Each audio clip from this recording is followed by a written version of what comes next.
നമ്മൾ ഈ ചെവി മുളച്ച കാലം മുതൽ കേൾക്കാൻ തുടങ്ങിയാണല്ലോ സുന്നത്തിന് ഫർളിന്റെ കൂലി. എന്താണ് ഈ പറഞ്ഞതിന്റെ അർത്ഥം? സുന്നത്തിന് ഫർളിന്റെ കൂലി എന്താണ് പറയുന്നതിന് താല്പര്യം?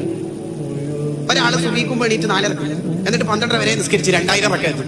അയാളാണെങ്കിൽ ഇന്നത്തെ സുബി നിസ്കരിച്ചിട്ടില്ല എങ്കിൽ ഈ സുബീന്റെ പകരം 2 റക്അത്ത് പകരാവോ? 2000 റക്അത്ത് ആവും? ഇല്ല. അപ്പൊ മനസ്സിലായില്ലേ ഫർളിന്റെ കൂലി എന്താണ്? സിയാറത്തിനെ കുറിച്ച് ഇബ്നു ഹജർ റഹിമഹുല്ലാഹ് എഴുതിയ ഒരു കിതാബിൽ വായിച്ചു കൊടുക്കുന്നുണ്ട്. ചില ആൾക്കാർ കുറെ സുന്നത്ത് ഇതൊരു ഫർളുണ്ടാവും. മഹാനവറുകൾ അവിടെ പറയുന്നതാണ് 1000കണക്കിന് സുന്നത്ത് ചെയ്താൽ ഒരു ഫർളിന്റെ കൂലി കിട്ടൂല.